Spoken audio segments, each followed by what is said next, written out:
All right, today we got the good homie Gage on. How you doing, dude? I'm good, dude. How about yourself? Yeah, yeah, it's a good holiday weekend. Relaxing, Yeah, did you get everything, the house and everything back on track? kind of. Yeah, the room is gutted now. Everything's yeah, that back room's been gutted, and now it's getting the roof fixed up, and then start all the interior. So hopefully soon. Yeah, tree guy with tree problems.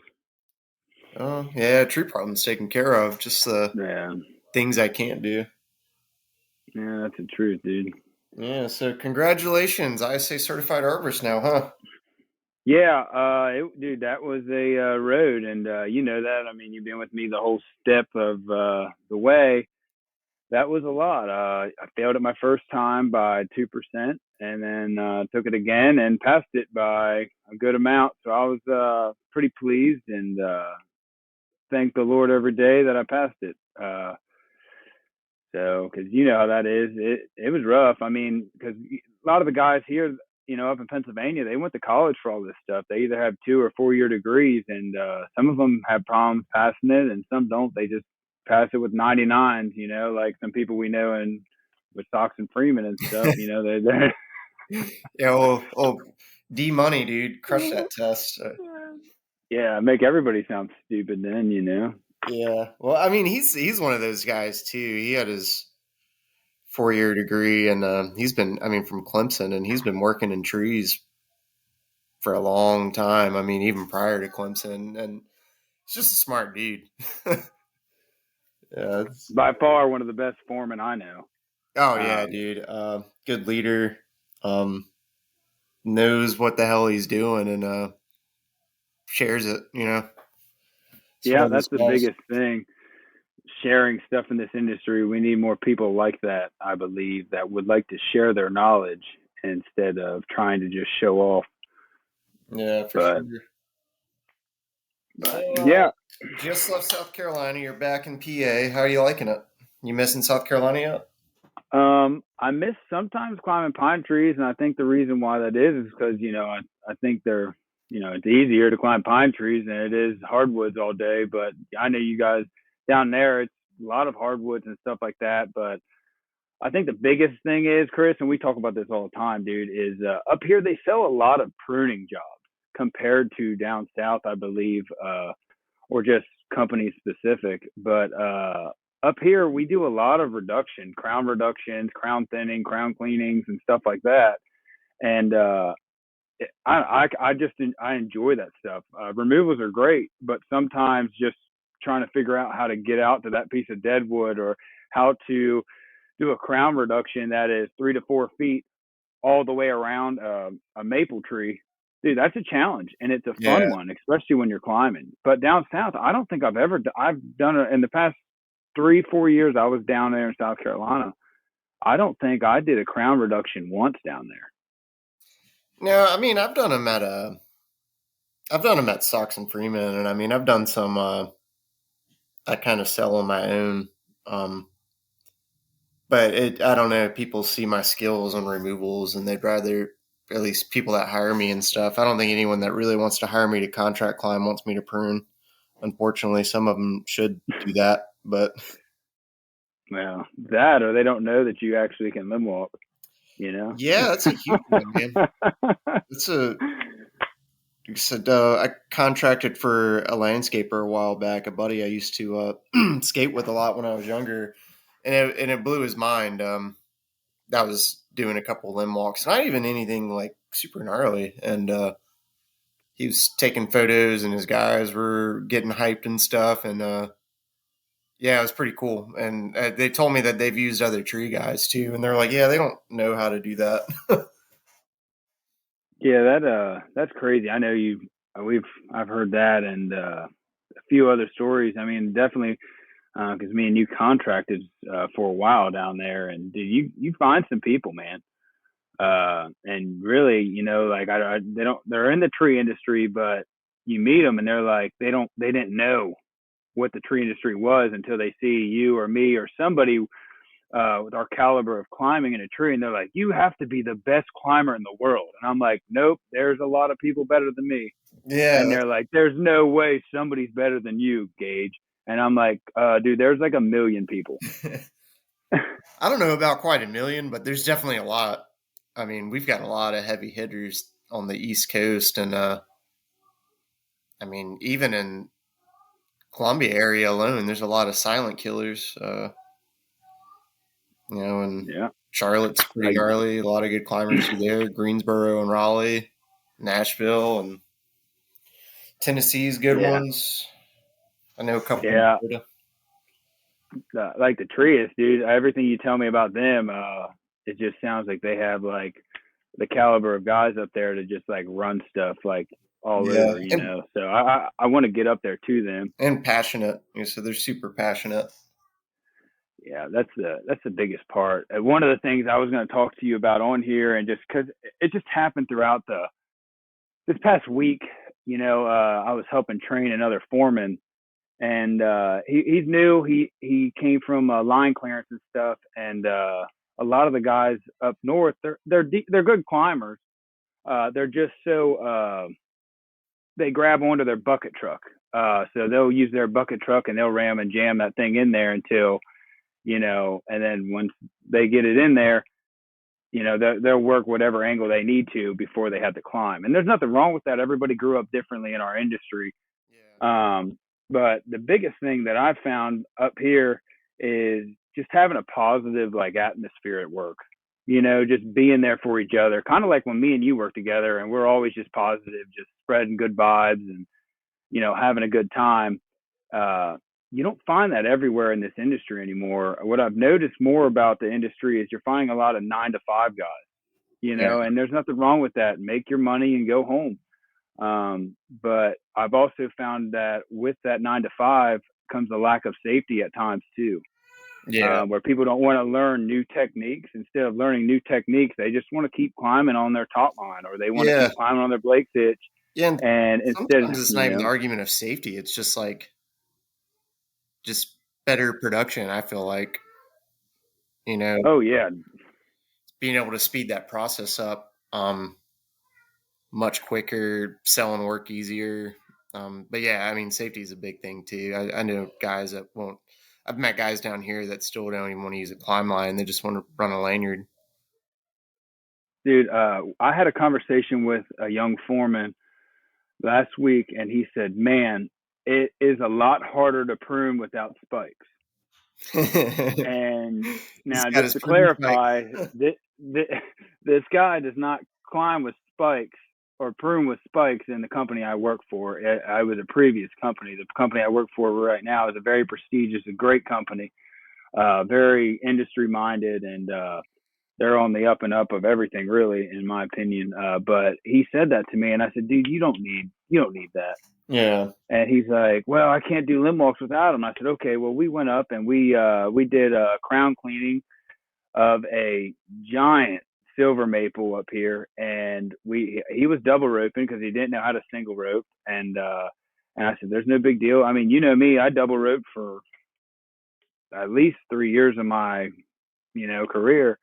And I had him jumping out the limbs, grabbing a hold, throwing his lanyard around, getting in comfortable positioning without spikes. He's like, "Oh, I didn't know you could do that." And I'm like, "Dude, there's all kinds of different ways to get this stuff done. Yeah. I It's mean, just sometimes spikes just get in my way too. I've done a couple removals that I've actually started out,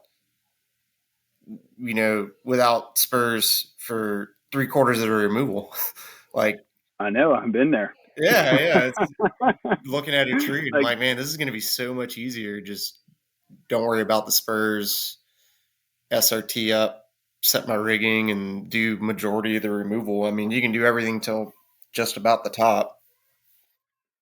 oh, dude. Oh, and one thing I learned from you with that stuff is, dude, not everything you need to use spikes for, but then like it's all about your redirects. Like that hickory limb we did, the hickory tree removal we did. I don't know, what was it, like 2.5 months ago, and that Oh limb was yeah, so far out over the neighbor's yard, and I was in that tree all day, and like, "Oh, I'll go up and knock that out." And you, with your little endless loop ring and your your ring and your pinch through with the carabiner, you were able to knock out that limb, I believe, in an hour. That would have took probably most people 4 to 5 hours to do with with how they were going to do it, because there was no good tying. You didn't have an advantage of a tie-in unless you made it yourself.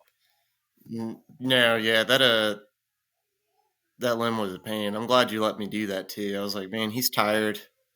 I've got a little trick up my sleeve. I think I can get that done. It helped too that I could bomb the whole limb. I mean, that was very helpful. Oh, I was able to bomb dude, everything out of it. It's like, oh, okay. But yeah, so no, we'll take a look to see how you got into the industry. So I know you're a Marine Corps guy. How there long? I am. Yeah, man. How long were you in the Marine Corps for? You were like 6 years, right? Yeah, so I was in the Marine Corps for 6 years. Did let's see, three, four, about 5 deployments overseas: Somalia, Syria, Yemen. I lived in Morocco for a year, Italy for a year, and Lahore, Pakistan for a year and a half. Oh man. Uh, yeah, so I was all around. I mean, same reason why you went in the Navy, Chris, is the same reason why I went in the Marine Corps. I was like, hey, I'm ready to travel. I'm from a small town, and let's see where it takes me. I had a scholarship to try and play baseball for Maryland, but my grades wasn't good enough. So I was like, well, I was kind of a punk in high school. So I was like, well, the next best thing is to just join the Marine Corps, right? Because my grandfather was in the Air Force, my mother was in the Army. So, and then I went in the Marine Corps. But I got to see a lot of places. I got to grow up and mature, uh, you know, if that makes sense. No, yeah, dude, I feel the same exact way. I was kind of talking with Zach Martin about this the other week. Was kind of the same thing. I was like 19, it's like a year out of high school or something, and was just getting into too much trouble. And I was like, man, I gotta do something before Dude, I feel that. yeah, before something really bad happens. I need to get out of this I feel that, situation. dude. And then yeah, the travel was Yeah. great, and yeah, I think like attention to detail and maturity, and kind of and being able to. I think one of the biggest things is being able to act calmly in pretty stressful situations. is Dude, that plays a role in not only, back then, but now, big time, especially when I have two kids that are 3 years old and 9 months old, and gotta they have some they pull patience. on every fiber and tendon in your life. Yeah, you gotta have some serious patience. Oh, dude, And absolutely. then I think another big thing, like military, is just working with folks you don't know, and then them becoming pretty much family. That's a big thing in the war culture. Like this industry we're in is meet a lot of folks, and most of the time, I mean, I can jump in with them pretty quick and get some work done. So that's pretty nice. I feel like a lot of that I kind of gained from the military as well. Just people from all over. Oh, dude, exactly. I always tell people, I say, my best friend in the entire world, he's Jamaican from Brooklyn, New York, right? And I mean, my best friend, dude, and rest his soul, my other best friend was Dominican, and he passed away last year. But dude, like I'm the white guy, I mean, I come from a small town in the mountains where people are just like, hey, like this is how things are. But I'm like, dude, like if I wanted to go in the Marine Corps, I would have never known how to be as cultural sound as I am now. And that, there's people everywhere, and you don't have to have common likes like in every day just to be friends with people. You can love people from everywhere, dude. Yeah. And I'm so pleased to be part of the Marine Corps and be a part of just the military, that I can just see different sides of the world, especially in times like today. Yeah, yeah, that's for sure. That I think there's a lot of I don't know, a lot of people that don't really care for the military anymore, and I don't really understand that, but I agree 100%. I had a problem this weekend. A guy seen how I have a memorial bracelet for my best friend that passed away, and a guy seen the bracelet and was like, "Hey, oh, you want me to thank you for your service because you're wearing that? And I'm like, no, sir. I said, I just do it for my own peace of mind. And he actually got pretty ignorant about it. And I just had to leave the place. And I was like, dude, I talked to my wife and I said, what's going on today in the world? And I'm like, I'm in a hole in the wall bar. And there's just people that are just like, hey, nobody cares, that you're in the military. But, it's not like you went around with a shirt that said, hey, thank me, Yeah, I mean, a So, lot of people, I mean, they don't even know that. I don't really talk about it a whole lot. Because yeah, kind of that same thing. It's just I don't really you know, care for people to know because I don't really need them to thank me. I tell you what, I wish everybody was just nice and kind like Ryan Farrow, and the world would just be an amazing Yeah, place. yeah, Ryan's good too. Dude, that dude's always He's such a sweetheart, dude. He's like the best. He's like the best guy in the world, dude. He's such a nice guy. yeah, dude. So let's see. So when you got out of the Marine Corps, did you get straight into climbing trees? Went straight to working, or did you take some time off? No, I didn't take any time off. I went actually. So I got out of the Marine Corps, and then what happened was is I got on Indeed, and you know how any military member does. We're just going to look for something, Yeah, and didn't have a plan of action, so I looked for something, and I was like, okay, what is this? It said groundsman. I looked on it, said brush dragger, chainsaw maintenance, so on and so forth. I said, can't be too hard. It said, what, $12 an hour? And I said, cool. I had money from all my deployments. I wasn't really looking for money. I was just looking for something fun and different that I haven't done before. yeah. So I showed up and I started off, I believe, at like 12.50 an hour. And then went from there. I started climbing. They made me wait 6 months to climb because they really wanted me to prove my worth, which I'm a huge believer in. I'm all about giving people a chance, but I'm also a believer in them having to prove their work ethic to the industry. Um, there's a lot of people that they don't work hard and they want handouts, but where I live up here, dude, they don't play around. They're all really old loggers or they're old climbers, so they have a certain set way of doing things, and if you can't do it that way, then they don't really have a need for you, right? And I'm trying to adapt a way up here now that hey, we can figure something out, okay? No matter what, because I'm not really about that old headed mindset. I'm all about trying to find a place for people everywhere. And really, that's I know you're all about that, and just we're just trying to grow the industry with good people. But what happened was is I started working up here, and then one day I said, okay, it's my 6 month mark. I'm ready to climb. I went to my boss, and he's like, okay, and then he handed me an old ragged Weaver saddle. The ones with the buckles. They say make sure you have kids before you climb in them. Uh, so pretty much, dude. And I went and crown cleaned 42 maple trees. They're about 35 foot high. For the next 2 days, that's what I did. I crown cleaned maple trees along a driveway as my foreman just helped me out. He went up in the tree with me and was like, "Hey, this is how you do this. This is what you do. Make sure you're tied in twice. This is how you tie a VT. This is how you put on your climber's hitch and all that stuff." And I said, "Okay, cool." And he said, "I'm just going to watch you and let you go." And his name's Joe, and he's a fantastic guy, amazing, amazing foreman.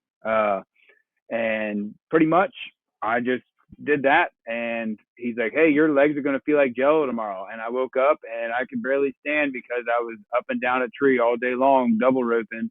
And, thank the Lord I didn't start on a Blake's hitch. So, that was pretty much the gist of how I got started in this industry. Nice. And is that the company that you went back to PA to work with? Yeah, so I work for Cumberland Valley Tree Service and landscaping right now, and I've talked to you about them before, and they're a phenomenal company, an amazing company I've all the companies that I've worked for in my career have been great, but this company has always been in the back of my mind to coming back to if we move back up to Pennsylvania because of just the people that work here. They always are their heads are in the industry, and they're safety oriented. They're a TCIA company. They're an ISA company. They're all about credentials and helping people out. And I just believe it's where I belong. Yeah. So, how many crews are you guys running? So there's four. There's four. Let's see. So we have one in Hagerstown, Maryland. We have one in Chambersburg, Pennsylvania. We have another in Carlisle, Pennsylvania, and we have one more in Gettysburg, Pennsylvania. But there's about 4 to 5 crews in each office. Okay. So I believe I'd say max 20 crews, and then that's not including a stump crew in each office. There is a set stump guy in each office that he does stumps and like seeding and hay and stuff like that. Because up here, everybody, the difference up here with stumps and stuff too is people want their stuff removed and they want fresh soil put in and they want a seed laid down and stuff like that. So, and that's something I think that was a little bit different than down south. Yeah. I've never really had too many people that have. I mean, there's been some that pull a stump out. Maybe they want some topsoil or something thrown on it, but not many. Most people are just grind it, get it out of there, and leave it at that. Yeah, that's pretty wild. 20. I didn't realize you guys had like I guess so many. That's not even satellite offices. Those are straight up offices like everywhere. Dude, they also we just got I don't know what it's called. We just got approved by Google. Whenever you search something tree related or landscape related, they bring you to our website on all of Google. Oh, heck yeah! And You jumped like so like top of we the are one of list.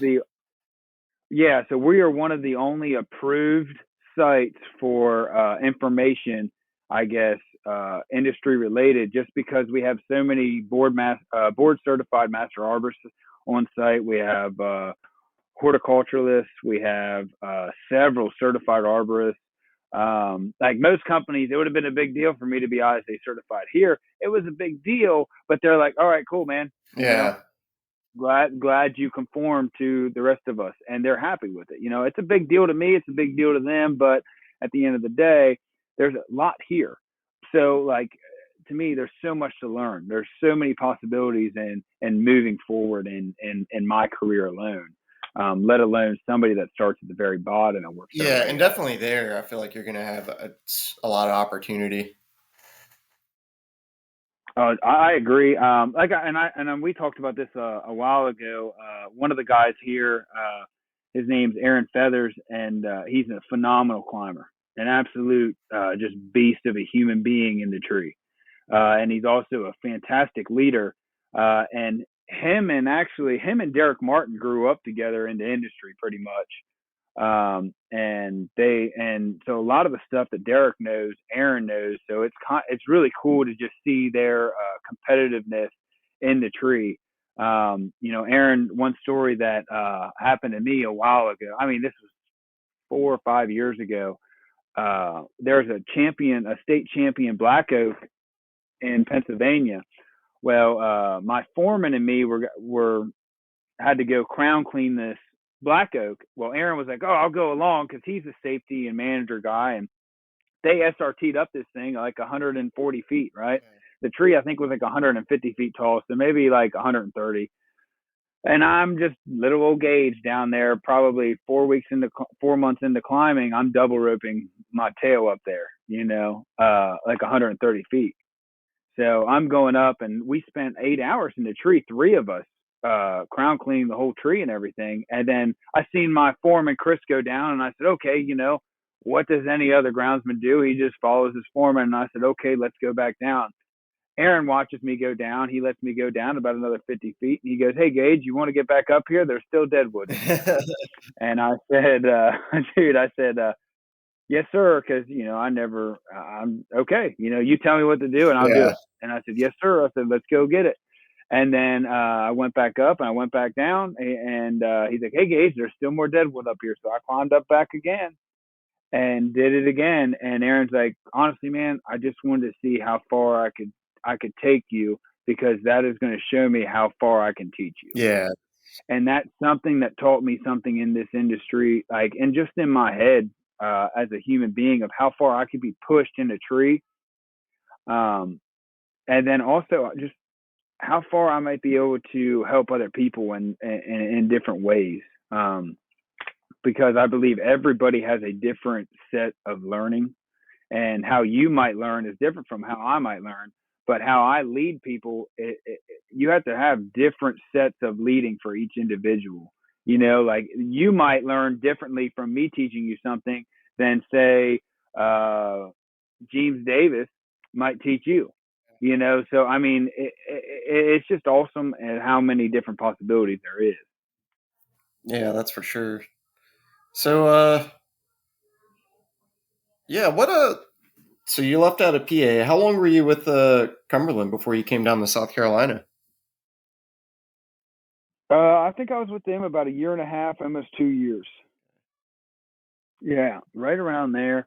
And then when I came down to South Carolina, um, oh man, me and my wife, we were like, hey, we were just sitting around. We're like, hey, do you want to go to South Carolina? And she's like, what? And man, my wife is just the most supportive person. Just like you have Lindsay, and they're both just amazing wives, just super supportive of us in our careers. And I was like, and I like to fish a lot, you know this. And I said, hey, there's really good fishing down there, Yeah. and it's just a different part of the industry down there too. And I really wasn't like, I didn't really want to leave the company I was with, because Cumberland Valley is an amazing company, but I just wanted to see a different part of the United States and live Yeah. it. So I said, hey, South Carolina was the next big step, and thank the Lord, I did move down there, because I met some great people, amazing people like yourself, and we moved down there. I went down there Chris, I tell you, I went down there 5 times, 5 weekends. I left the Friday night after work and came back Sunday night to Pennsylvania, and did 2 interviews with Mr. Freeman down there, with Fox and Freeman. That's where me and you met, and then we were like, okay, let's do it. And then the other 3 times we went down there looking for houses. Yeah. We did this move and this decision in 1 month. Oh, holy cow. Yeah, it must have been a busy month. Yeah. I mean, the same decision as it took to move to Pennsylvania again. You know, it didn't take very long. But yeah, we moved down there, dude. And let me tell you, it was one of the best decisions we ever made in our lives. My family's lives, at least, just because of the people we met down there, one, but also just able to grow up differently. We were able to raise our kids differently, and we were away from family. So it was really, a lot of people take that as a negative, but to me, I take it as a very big positive, because we were able to establish ourselves as our own family. Yeah. Especially, moving down south. And let me tell you what, when I got down there and seen that they had like 150-foot pine trees, dude, I didn't know what to do with them things. And I'm like, well, where do you tie into them before you go up them? And then I remember going to a job site with you. You're like, no, man, we just spike up it, and then you cut it down. And I'm like, oh, okay, Yeah, cool. yeah. That always that was so intimidating when I first got in, and I'd be trying to set a line or something in a pine, and then somebody would just go and start spiking up it. And some of these pines, you don't reach the first limb till like 80 or 90 foot. They just go and go up on their lanyard and self advance to the top, and that blew my mind. Yeah, I was like, dude, one of my favorite stories that you tell is about the quitting pine that you did. yeah, I believe that was a yeah, pine tree, but you didn't know it was. that was a tall loblolly. Man, I forget the name of that street too. It's kind of known to have some of the tallest pine trees in Forest Acres, and yeah, people were calling that the I quit tree, how tall it was, but I didn't know any better. But yeah, that was one of those trees. I spiked up. I had a 150-foot rope, and that tree had to have been 140, probably, maybe 150. and first limb didn't start until 90 foot. And I got so scared. I think I made it to about 120 foot when I topped it. But it was a big Dude, top. that's And insane. I got back to the shop. Took me a half day to brush it out, mostly because when I topped it, I got pretty scared. Not even scared. I think I was just kind of like, stunned out, and frozen up. I came down, and then the next day I went and blocked it down. But yeah, that tree was that changed me too after I did that one. Kind of gave me an idea of possibilities. Not the highest I've been up, and then it was like the most I've rigged down. And then first time I think I've ran like larger saws and trees. At that point, I think it was like removals I was just doing with trim saws, and then at that point it was like, all right, start with the 362 and then go over to the. I think at the end of it, yeah, I was blocking it down with the 462, one of the 46s. Oh boy, dude, that muscle memory is my favorite part of our job because once you lift that 362 so many times or that 201, it just becomes a part of you until someone's like, "Here's this 395 with a 42-inch bar, dude. Do you think you can just start ripping this tree down the middle?" And you're like, and then all Yeah. hell breaks loose. Did I ever tell you about And Caleb George and the 395 story, that big oak we did? Oh, dude, it no, was terrible. So this is when I was getting back from Colorado. He had this big oak. I think it measured out over 50 inches. It was a big red oak. And wow, yeah, we were hungry, so we were like taking anything we can get. We're like, yeah, we'll remove that tree. And we had like a 20-inch 620, um, the Echo, I think my trim saw, and a 395. So it got to the point that the 620 just couldn't block that tree down anymore, and I had to go to the 395, and all he had was a 32-inch bar on it. Dude, it was miserable in July wow. in South Carolina, blocking that pole down. But That, learned after that. It was like, man, this is the importance of all those saws that we carried at Sox and Freeman.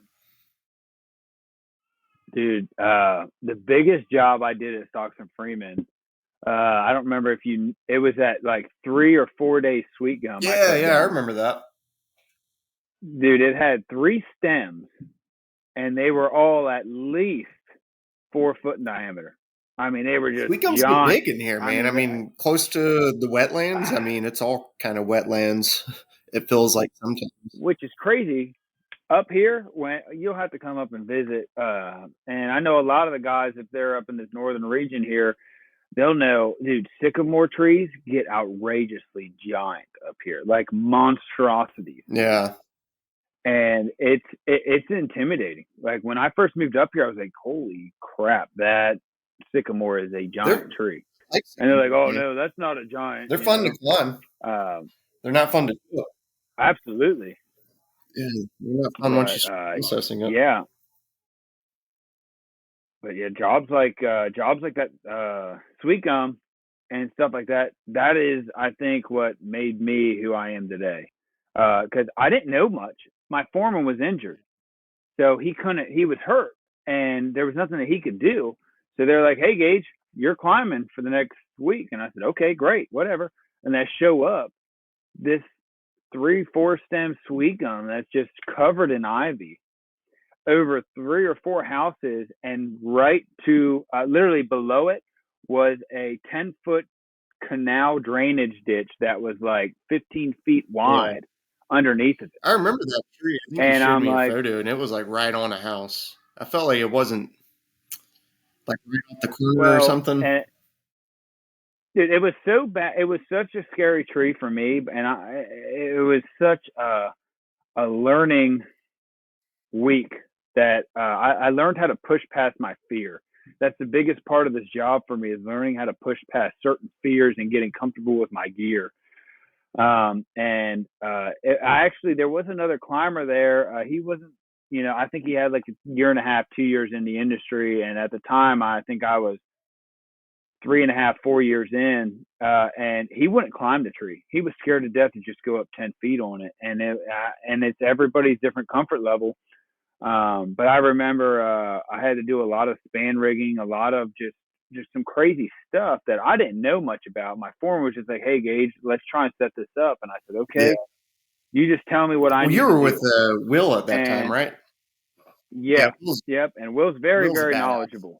Very, very He just great for climber. sure Great. huge production Yeah. climber. And me and Will had such a good chemistry between me and him that he was able to talk to me about it, and I just did it, right? So he was like, "Hey, you're going to do this," and I said, "Okay, that's how we're going to do it." But by me doing it, it's almost like the people that can read and do stuff. Well, I'm one of them people that I need to actually do it to learn how to do it. And how it worked is he was like, "Hey man, I need you to tie this limb mid tie so it's balanced out." And I said, "Okay, how about right here?" By me doing all this stuff, I mean, for 3 days straight, dude, I learned stuff that I didn't know I wouldn't have learned in 3 years. Yeah. It was such a quick and great atmosphere for me to learn. And at the time, I think it was like 34 degrees every day there. I think we started we had a little fire going in the back of the chip truck. Like we were that Yeah, cold, dude. And I mean, I know probably a lot of people can relate, but I mean, that was it was pretty cold. And I just remember towards the end of the third day, I had like 30 feet to rope down, but I had to double whip it all because the union was so big. I had to use two lanyards together just to get around it. And I remember just being like, "Hey, can someone please come up here and help me?" Because I was doing it was like one log an hour because this stuff was so that's big. heavy wood too, man. And Sweet gum. and then having two blocks, dude, you know how that is. I know you've done a ton of double whipping, and it gets agonizing. And I just was like, "Hey, can you do it?" And the one guy was like, "Yep, I can go up there. I'll do the last like 20 feet for you." And I said, "Thank the Lord." Took all my gear off. I sat down, and he got up there, and he's like, "Dude, I don't think I can do this." And I'm like, "All right, dude, no big deal." I didn't hate on him for it. I just was like, "All right, dude, get down and let me just finish this." But for that 1 second, I was so relieved. Yeah. Yeah, those are the trees that are. It's kind of like that. Yeah, that big oak I was telling you about last year, and they'll humble you out. You learn a lot from them, and it might have kicked your ass, but it's hard to not appreciate it. Well, that's just like that one tree you just did that was split straight down the middle. Oh, You sent a picture of that, and I said, "Chris, dude, that's think two about your life trees, dude. choices. That's not even connected to one." Think about your life choices. That tree is two different trees. Yeah, that one was nuts, dude. That was and no one really saw it either. It was that sweet gum, right? Yeah, dude. If you guys haven't seen that stuff and you're listening to this, you need to go on Chris's Instagram if it's on there still Yeah, and look at it. It was completely gnarly. that one It was was funny insane. because we're man, a new climber that I'm kind of help training. I'm gonna kind of be helping him on his way. He was supposed to climb that tree, and he was getting ready to put a line at the top of that sweet gum and climb up there. And it was leaning some. That's all we could see. We knew it had been hit by lightning, but we didn't think it was that bad. We thought that we saw some bark kind of flaking off, but we thought it was just kind of the lightning strike. We didn't think it was split that bad. He was getting ready to tie into it, and I kind of told him, I was like, "Hey, dude, like, step back a second. Trees like this, a lot of times I like to work. I'll just spur up and self advance, and then you get a good inspection of the tree." And dude, yeah, he was getting ready to tie in and SRT up that, and luckily, No yeah, way. he was getting ready to, and I was like, "Hey, let me take this one." And yeah, I saw that, and luckily everyone reacted really calmly too. I got up there and I was like, "Oh, wow." Was that wasn't Mike, Yeah, was that it? was Mike's crew. Um, Mike branching out tree experts. He's got a new climber he's training, and he wanted me to come in and help him out for that day. And Yeah, dude. Well, that's yeah, awesome, dude. I mean, dude, you're like the king of like can't curse on here, but messed up stuff. Oh, if that makes sense. You can do whatever you want to. Uh, This is the New Heights dude, podcast. dude, because I'm telling you, dude, some of the stuff that you climb, I'm like, okay, I learn a ton of stuff from you, Chris, and I tell every people day. too, people get kind of, I've climbed some pretty gnarly stuff. I've seen people climb gnarlier too. And luckily I've gotten to train under them, and people kind of get worried about it. You've been there, that dead pine not long ago we did on the back property line that we were told we could bomb it somewhere. I don't know. Oh yeah, just put her right there. But we had to climb that thing, and I think somebody told me, they were like, if you get worried, if something happens, and I'm like, hey, dude, like, if I feel something, I'll come down. Like, if something's going weird, I'm gonna come down, dude. It's what we should have done on that, Chris, is I should have spiked up right beside you, just held your hand a little bit, give you a little bit of comfort. And if we were going down, we're going down together. Put like buddy. A fishing line up there and hold a beer above my head and just keep me going. It's like that dog on a treadmill, like running for that meat. That's sweet gum. I'm glad it went well. Things changed. I think a couple of folks thought that I rigged that tree out, but once I got up there and I saw the split, I found a different tying point, and then luckily from there I got high enough that I could cut out all of the rigging, and I bombed pretty much that entire sweet gum out of there. There was a backland that I ended up rigging out to another pine tree behind me, but it went quick. I think we were done with that tree within probably just a little hour. You really need to get your own YouTube channel going so you can start teaching people about that kind of stuff. Because a lot of people don't get to sit down in a lawn chair and watch you do it. Like, hey, but you have a lot of good sipping on my mojito. A lot of people, dude, could really benefit from learning that stuff, especially from the dead pines. The experience and knowledge that you have about dead pines is exquisite, dude. It's awesome. One cut at a time, man. So I know people would definitely, I know, but I know a lot of people would benefit from that, and not even you, to be honest. I'm just saying other people that are newer that would be like, well, hey, dude, this dude does it, and look how he does it. This is the same thing, and not every tree's the same. Yeah. Obviously, that's why crane guys don't bring us up on the ball half the time. So I need to get on it. I bought a GoPro and stuff, and man, I get, especially with contract climbing, I get kind of so focused up in production for people that are paying me money, good money, and I need to just start doing it. I'm always like, I just want to get this down, and I don't need distractions, but it's really not even a distraction. Putting a GoPro on your hard hat and rolling with it. Well, I know some of the people you contract climb for, so I'll call them up and we'll have a conversation. I'll be like, look, man, I'll be like, look, I need to learn some stuff, man. So let the dude climb. Yeah. All right. Put the little camera on. You'll have me. It'll be like one of them. Did you ever watch them hunters that film their videos? They bring their climbers. They bring their guys up with them. Like, I'll just get that like shoulder camera. And we'll just get like a GCRS and just attach it to my harness, and I'll just get someone to crank me up there as you're cutting. I feel more down. Like, and everybody be. I don't know. I feel like more like a who's that dude? Remy Warren, the hunter, the solo hunter. I'm gonna have to figure out how to operate GoPros with my mouth. Yeah, I don't know how that works. I don't know how it works either. Dude, if I was gonna be a hunter, I'd be that Tim Wells dude that just blow darts bears with his mouth, dude. Well, dude. So that's where you should check out. Man, I like hunting, and I like hearing the stories and stuff. I like good hunting though.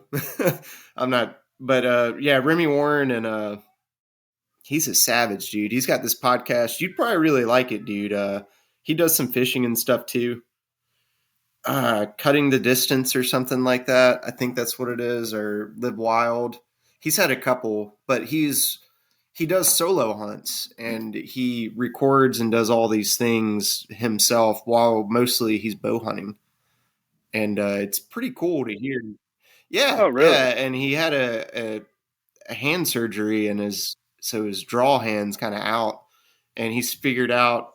He's watched videos and heard of people using mouth tabs to actually draw back their bows. Yeah.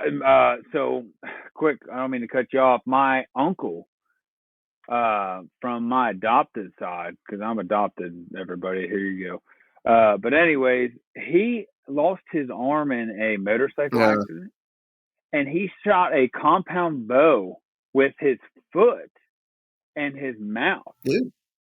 There's a And will, I there's don't, a and way. he was dead on with it, dude. And I'm over here like, oh, my back hurts. I don't know if I'm gonna be able to climb tomorrow. And this dude's out here with a Yeah, toe and a mouth pulling this string back, shooting like a 40, 50 pound drawback compound bow. And I mean, drilling yeah. deer. Well, I mean, if there's a will, there's a way. You remember that dude? Were you? I don't. You were probably there when he was there. Lucas at Sox and Freeman. He had a hand that it was there, but it didn't. I don't think he had the mobility. So, like one of his hands. No, that definitely, I would have remembered Yeah, that, when but we I don't. first initiated, when we first started the training program there, he was our first student, and it was like, all right, this is make or break.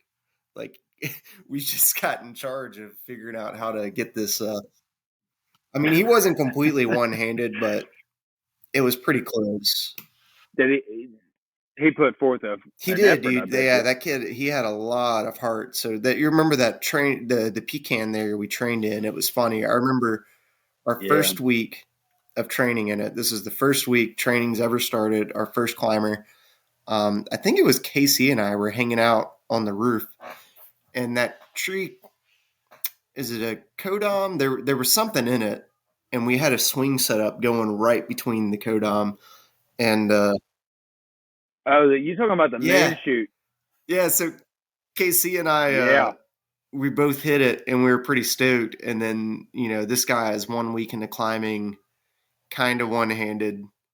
Was he decided he wanted to do it, and we were kind of telling him like, "Nah, man, don't worry about it." Like we were on single rope too, and he was on a stationary rope, and he was on a moving rope system, and he went for it, dude. He jumped through that thing and bombed out, and it was cool. But I remember I was like, just as quickly as the training, I remember watching him, and I was like so scared. I was like, just as quickly as we finally got this training program running, it's about to end. Like this is over. Dude, um, he was okay though. Like I uh, said, yeah, that dude had a lot of heart. I was really proud that's training with awesome, him. though. So all right, so yeah, so from South And Carolina, you're back up in PA now. You're doing your thing. Family's doing good. You guys are loving it, huh? yeah, dude, we're back with family. My family's with family. That's as good as it gets.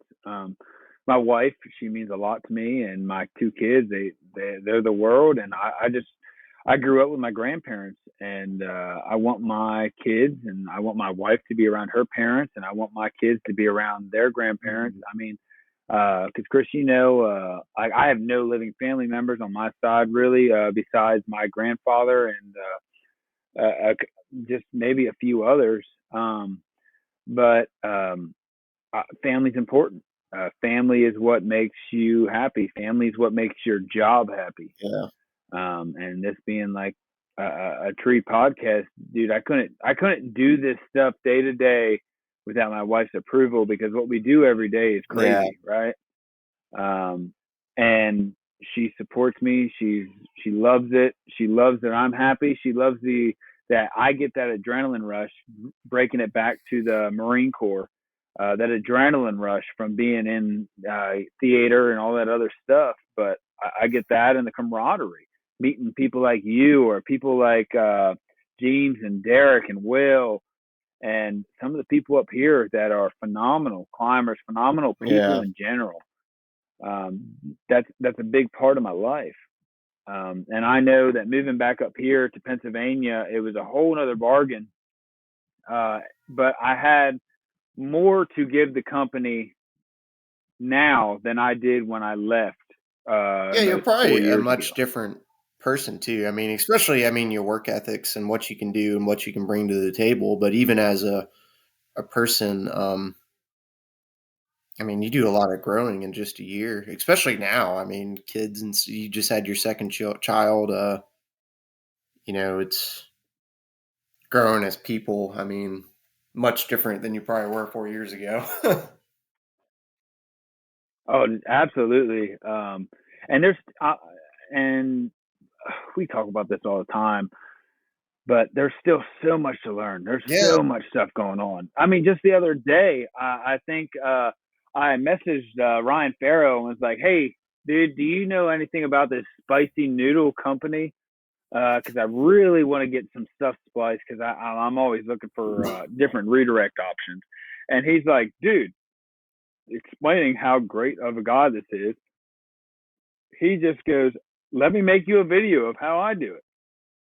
And he showed me some stuff, and I even sent you the video of just taking a bite of rope and putting it around the limb, putting it back through the ring, and yeah. clipping a carabiner on it. And I'm like, that's amazing. All I need is a carabiner and a ring. I don't even No, need the no, endless yeah. loop. So I was just like, dude, that's phenomenal. So just that, like literally, he made. Just I made think it your was a week. 30-second video, Chris, and and like, dude, that made my like entire year pretty much, just for the fact that he went out of his way just to do that, dude. Like there's not like that. That's why I love this industry, dude. Like if I ask you a question, if I ask Ryan a question, if I ask a lot of these guys in this industry, hey man, what's going on? Do you have any other tricks, tidbits, or whatever? They're gonna give it to me, right? And well, most people are, unless they just are like, no, I don't like you, and that's okay. But I was just impressed. But moving back up here, I learned that I'm able to actually be in a position where I can train and teach people now compared to when I Yeah. left. And a lot of that is thanks to you and thanks to a lot of people down south. Yeah, you were there when we did the But training program at Sox. Those were I talked yeah, with KC about this a good bit, and those were like probably the best days of my climbing career right there. I mean, we had a blast. I mean, all three of us in a tree with a new guy, and like we all had different yeah, yeah, that styles. was we all had something You different we know, kind of brought in there. yeah. I mean, I predominantly was double rope back then. I mean, you pretty much taught me how to switch over to single rope and to use it in different styles because I was definitely one of the. I was taught by older guys in the industry, and I just was like, "Look, I'm going to double rope, dude." And that's just how it's going to be. And then I was like, "You're like, dude, just try it." And then I remember being on the OG rope runner and was like, "All right, this is cool. You know, it hurts my hands a little bit, but like, I like it. I can get up to the tree quicker." But I didn't know how to adapt my style to that. So I kept really double roping until like me and you became closer friends and we started working on more stuff. But dude, SRT and stuff like that up here is not as I don't think as relevant, and like redirects and stuff, like people just be like, I'm just gonna jump through that crotch and just go down. And I'm like, okay, cool. You know, I really don't push myself on people. I don't push my training style. I don't push my style on people. I let them adapt and grow to the industry as if I did. But I just say, hey, dude, it's a suggestion. There's a lot of great climbers up here. The manager I work for, he's a what are they? I don't remember the like what is it like board master certified Yeah, arborist, right? So what is it like BMCA or something like that? Um, and he was actually my first. He was one of my first foremen at Cumberland Valley in tree work, and now he's my office manager. He's in charge of everything down there in yeah, Hagerstown, Maryland. So it's quite cool, man, because he had this vision. He would be like, "Hey, dude, like this is what I want to do." And I was like, okay, cool. And honestly, like, and I know he's going to listen to this, but he was kind of a dick back then. But now he's like, he's awesome, dude. You know, I mean, he was a dick, but he still yeah, taught you stuff, you know, but he had a certain way and things had to get done, which is okay. I get it, dude. Like, as a foreman, you're making a name for yourself. You're trying to move up in the industry. Everybody's trying to do something for themselves in this industry. but they're also trying to better the people below them as Yeah, well. yeah, that's for sure. I mean, creating a team and that network, that internal. I mean, it's definitely necessary and it's beneficial to everybody. Team's going to work better. Team's going to be happier. Teams are going to want to get it done for you. Dude, absolutely. I mean, same thing. I mean, that's what last week I believe his name was Yeah, Zach Martin, yeah, right? He was talking about that stuff, and I was like, dude, it's cool. You know, like you don't see many military members in our industry, but the ones that are in the industry, they're in it because of the same reasons why me and you are here: camaraderie, the adrenaline rush, and they just want to spread good yeah, vibes, and again, touching dude. on that And there's nonstop nothing wrong with learning. I that. mean, if you're not learning, if you're not continually learning, I feel like you're falling behind. Um, Kind of, this was a big thing. Chris Freeman, I heard he used to always say this. It was like, if you're not growing, you're dying. And I've always liked that. I'm Yeah, like, man, yeah, that's can apply to professional and your personal life, and it's really everything. It's like, and that's always stuck with me. And if you're not growing, you're dying, and it makes sense. nope. And I'll tell you one thing about that company, dude. They grow. Not crew wise. I mean, they will always say 4 or 5 crews, but man, they will always have the best and greatest stuff. I mean, because what? I mean, whatever. They they got a knuckle boom crane coming, right? And you've seen that personally with the Yeah, Trias, yeah. correct? I worked with I've And worked that's with crazy, ain't it? one.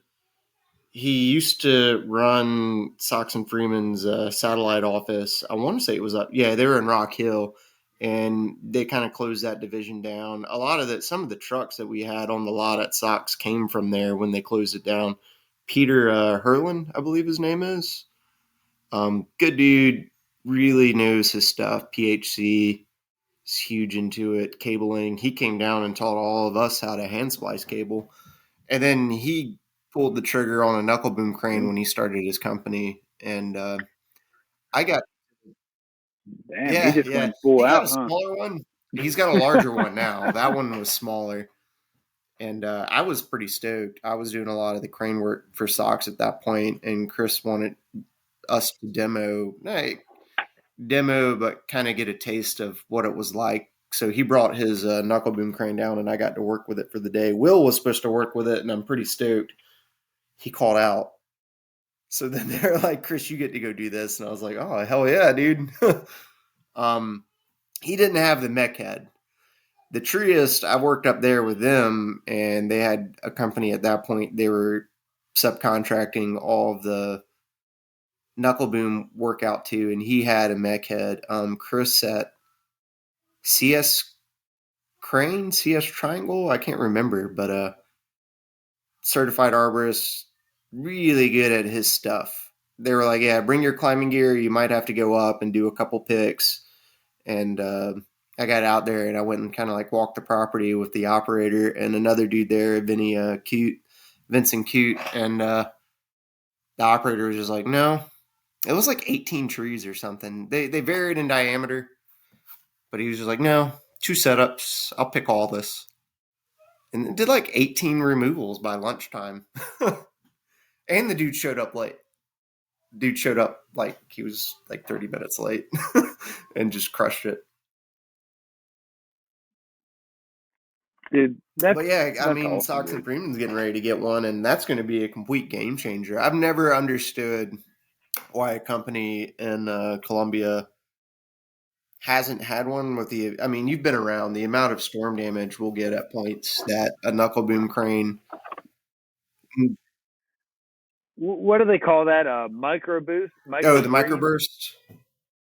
uh, Yeah, we the get those a micro lot. burst, dude. And I mean, yeah, because I remember, and Mike, if you're listening to this, you know, dude, that one day the customer showed me the video, and it was insane. It was like it's right before a tornado Yeah, hits, pretty much, It almost looks like a hurricane right as you hit the wall of the eye, and it is insane. And it brought down six like hundred That was foot in oak a trees Secret on her Cove, house. right?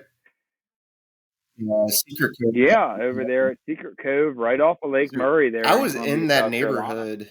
You guys were probably working nearby. I was in that neighborhood that night. Um, That was yeah, that pre was pre Watson, right? Watson. I was working with Mike kind of a lot then, and he called me, and I want to say he was out of town or something, and he was like, "Hey, just go get some eyes on things. Go get some, make introductions. Go let yourself be known. We're out there." And man, that neighborhood was. I was out. I want to say it was Sunday night that happened, and I was out there Sunday night looking at work, and it was wild, dude. Yeah, tree, and it's weird the way that the trees fall. You know, in my mind, I remember I used to always think that they would fall in like one direction. I was like, all right, these trees are going to lay down. They're all going to go in one direction, and Yep. those microbursts, they were like all over, crisscross. Dude, they could push a 10, 15,000 pound tree the Yeah, I opposite mean, those are direction, some. Yeah, you're saying those are some uh, big mature. I easily. remember a lot of white oaks back in that neighborhood. At, dude, down south, a lot of the oak trees down there. I mean, you got what water oak, live oak, white oaks, but a lot of the bigger trees down there, in my opinion, were either a willow oak or they were Yeah, white oak. yeah, Irmo, like yeah, yeah, Irmo especially. When you get into Columbia, I think it's a lot more willow and water oaks. And what's crazy is like up here, dude, like you have red oaks, black oaks. You have a couple bur oaks, but dude, the black oaks get giant up here. And down south, you're lucky if you Yeah, see we one. like I said, we were talking about this. There was one in the VA. I think there was two. You guys removed one, and then Derek and I went in and removed another one. And that's so he's like, you know what tree this is? I was like, it's an oak. That's that's a, and yeah. He's like, this is a black oak. And there's two of them. They were pretty good size too. I mean, they were struggling. I think they were old. Every tree in the VA was old. Yeah, no, and that VA Really was old old. I mean, itself. now they're kind of renovating. I don't know if you went by there recently, but it's changed a lot in just the past couple years, updating all the buildings and stuff. And they're holding on to some of the trees. They Yeah, had a couple really good live oaks. I've helped put cables and stuff in, and they're doing good at working around and protecting those. I miss them so much. I miss live oaks. If you guys haven't ever climbed a live oak before, I highly recommend getting down to South It's fun, Carolina and just dude. This week, climbing one. one of the fun jobs we got to do with Watson's is we went to this old property. It was a historic house in Camden. Camden's huge. It's known for like Revolutionary War. Um, kind of. There's some old battle sites, old houses, and plantations and stuff. It's cool. A lot of old trees, and this property had some fun live oaks, a big deodar that I dead wooded, but the live oaks were a ton of fun. They weren't tall, but spready. You feel comfortable in tying in to anything. Um, Oh, absolutely, dude. I mean, I literally was yeah, tying and some to of those 1/4 inch scaffolding piece, limbs, you dude. kind of like forget about a climbing line. You just, I mean, of course you've got it, but you just like slack and start walking out there. Then you turn around and you're 40 foot away from your tie-in. But yeah, that was a cool Dude, job. That was a I think down south has more diversity than it does up north, and I believe that's just because of the fact of like up here, like, dude, you're either it's a maple, an oak, or a sycamore. yeah. I mean, you have white pines up here, and the white pines get pretty decent. And I do not trust white pines as much as I trust loblollies or shortleaf or longleaf pines. I just don't know why. It's just something about their bark and just how smooth it is. I just feel like it's just gonna like snap off. But they also have and I really don't even know how to say it. What is it? The Oh, the tree Atlantis of tree. heaven. Uh, Yeah, dude, they're pretty much Yeah, they're weeds, right? not They're fun. weeds growing from the ground. Uh, dude, scariest thing ever, Uh, dude. But they get giant so quickly. And up here they have pin oaks. As down there, I think pin oaks are closer to water oaks, right? Because water oaks are junk trees as far as cleaning them up and stuff. They just grow water yeah, sprouts like if they're crazy. pruned properly and And taken care of, we used to plant a good bit of. When I started at Sox,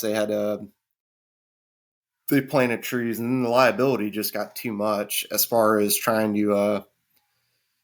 I guess after the planting process, we come in and plant it, and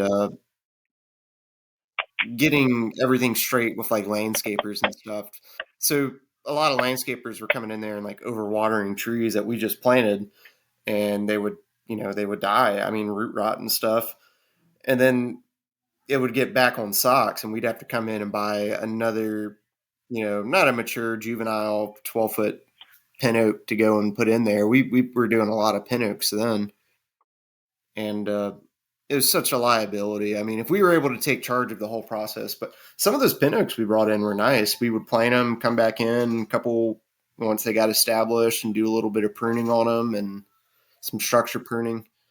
But yeah, you really don't see them that much. Yeah. Chris, you want to know why I like pin oaks so much? Because it's so easy to be smart. Okay, because the bottom limbs they go down, the middle limbs they go straight, and the top limbs they go up. And I'm like, oh, Yeah. hey, yep, that's a pin oak.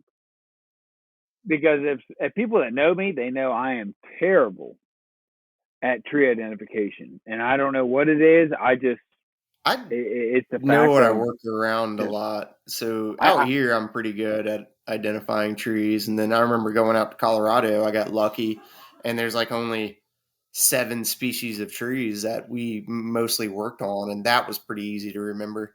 But then if I go up to like Raleigh or well, you don't, something, it's different up there. I mean, it's not even that far. It's a 4-hour drive. dude.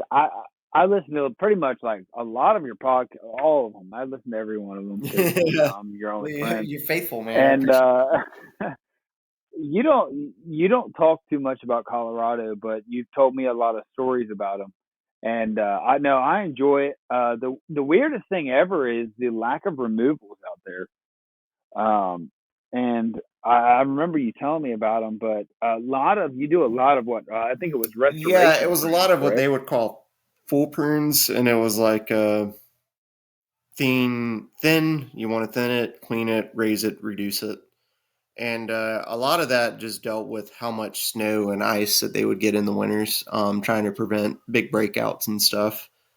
Um, that was mostly it. There wasn't too many removals, and I liked it because people tried to hang on to what they had, and then sometimes it was kind of sad. I'd go in and they'd be like, "Hey, go deadwood this Siberian elm," and then you get in, you're deadwooding it, you're getting in deeper, still just removing dead, try to keep all the green, and it got to the point there's like nothing left of the tree, and it's just like, yeah, I was telling you this the other night. It was like, damn, put this thing out of its misery, put it down and replant. But some of those big mature trees, I mean, it's such harsh conditions to think that they're kind of in a desert all summer and then they get hit with those hard winters. It's hard for trees to get there. Yeah, because it gets pretty It hot will, out there in yeah. It'll get to Colorado, don't it? about 100 degrees and stuff, but the humidity is non-existent, so it does not feel like 100 degrees. It doesn't feel bad at all. You don't sweat. Like I'd go out there and you just would not sweat all day. The winters are different too. I mean, I've worked out there in 10-degree weather and no humidity in the air, no wetness. I'd be out there in a short sleeve shirt and 20 degrees, and I would not do that in South Carolina. I've probably got a hoodie on. I've got my thermals rocking, but Well, let me tell you something. Since you reminded me of what the winters are like on Pennsylvania. Dude, it's going to be miserable this winter because I haven't seen a winter that's probably be this bad in about 4 years. But I remember 4 years ago we used to have to put bike cleats on our boots, and I have to wear a buff over my face just because it burns going down your lungs so bad Yeah, when you drag there breath. were some days like that in Colorado working in Boulder, dude. Windy days that sometimes, yeah, I'd be wearing Oh like a yeah. buff over my face, and I think there's a couple photos I took of like icicles in my beard and stuff just from me breathing. Not even moisture in the air, just me breathing and collecting on my beard, and then the wind would blow, and it's just like immediately icicles. But it was an experience. I Dude, miss it out there for sure. we Yeah, I can go want to there get this out winter. there. I want to go take another trip out to. Definitely want to go out to Moab. Moab's a good time to reset your brain. And Moab's out in What's Utah. Moab? It's pretty dope. Good climbing out there if you're into like bouldering and some rock climbing and stuff. Grand Arches National Park's nearby. Some good sightseeing. The Colorado River's nearby. But Moab is a big, huge chunk of public land that you can kind of, if you're smart, do whatever the hell you want out there. So, took a trip with the boys and we camped out in Moab. And as far as you can see, there's nobody. We got out there and it's free dispersed camping and there's nobody. And I think I took like my bicycle out there, set up a tent, and went out kind of bouldering and kicking it with the boys for days. Um, yeah, like I said, just a Yeah, good that sounds place awesome, to dude. reset your brain. And if you're in there, like the Rocky Mountains are on one side, and there's another mountain range on the other side. I want to figure out what that was, but and they're snow capped and great, and definitely actively snowing up there. But it's 80 degrees in Moab. But then at nighttime, it'll drop to it'd be like in the 30s. It'd get kind of cold. Yeah, I bet it would. When I was in Yuma, Arizona for a little while. Dude, it'd be 120 degrees during the day, and it'd be 60 degrees at night. Like it would be so hot that you could not start your car. Holy shit! Yeah.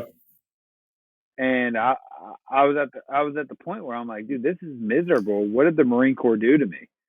And weekends we'd travel to San Diego or Phoenix, and we'd have a good time. But dude, everybody's like, oh, it's probably a dry heat. Well, it's at 120 degrees in this world that we live in. 120 degrees is Yeah, that's how 120 degrees. Why don't you set that oven to 120 degrees? You just curl up in a that's ball and how I you always sit in feel it with and let South me know what Carolina it in the says. heat, and it's just like, hey, real temperatures like 93 degrees. Heat index is 113. I'm like, hey, dude, just say it's 113 degrees. Yeah, Like,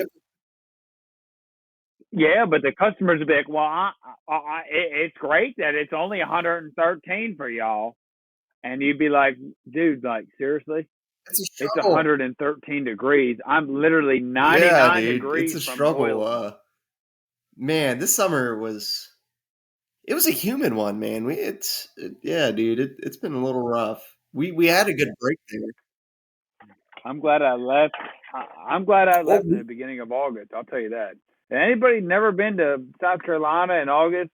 I'll tell you what. You go down there and you climb trees for we 30 had a good days, and you break tell me after how you it is, left, so because it's it's rough. been like the past. Well, I shouldn't So have like left the then, past evidently. couple weeks, we had it kind of stayed in the 80s. This last week, it got into the 90s and just humid, and it looks like hopefully this week we're back into like 80 degrees. I really hope so. Yeah, so the high isn't even breaking into Yeah. the 90s this week.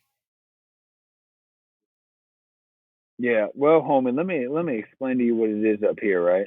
All right. So today is 78 degrees with a low of 68. Tuesday is 79, 73 Wednesday, 78 Thursday, and 81 Friday. So, you know what? I'll take this stuff all day. But the problem is it's raining.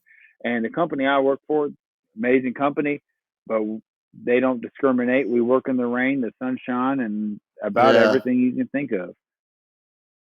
Rainy, wet, dude. Yeah, we've got some rain days coming, I'm sure. Yeah, I don't want to work in hard rain. Yeah, dude. I mean, I remember it pouring and me working up here, dude. But at the end of the day, I mean, when you work for production, you Yeah. work for your hours, right? So you work no matter what.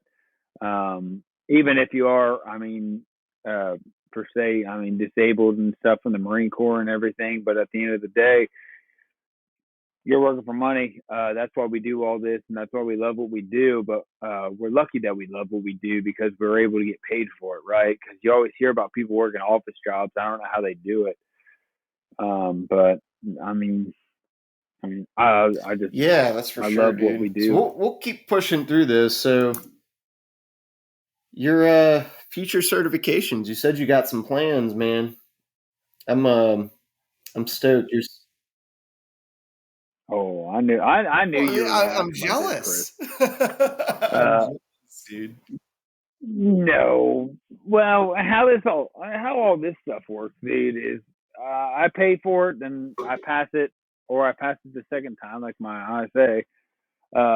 And then, but yeah, what I plan to do is I'm going for my Maryland. Now this is a long one. Maryland licensed tree So I've been expert meaning to ask you certification. what is that? Do you I think I've heard about it from Derek Martin. So do you need that? So what you need if you want to grow in Pennsylvania, the Mason Dixon line, if you want to grow, you need it because you can't sell work or do work without your Maryland licensed tree expert certification. It's the longest title I've ever seen in my life. But pretty much what it is it's the ISA. They take, from what somebody explained to me is you need to take your ISA certification and pretty much take it Yeah. again in Maryland.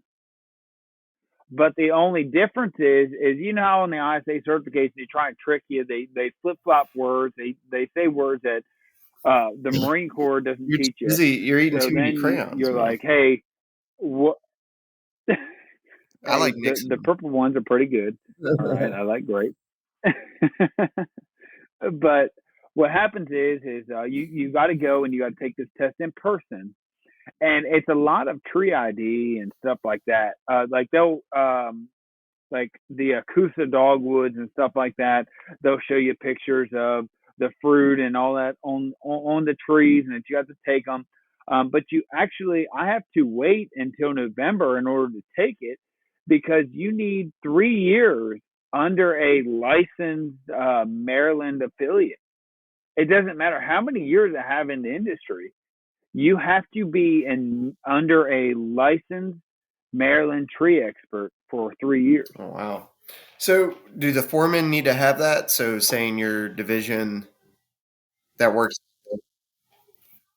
No, you only need it if you would like to sell work or do work Yeah. in the state. So the foremen do not because the foremen are working under a because Evan, the office manager, he is everything that you can think of in the industry. He is right.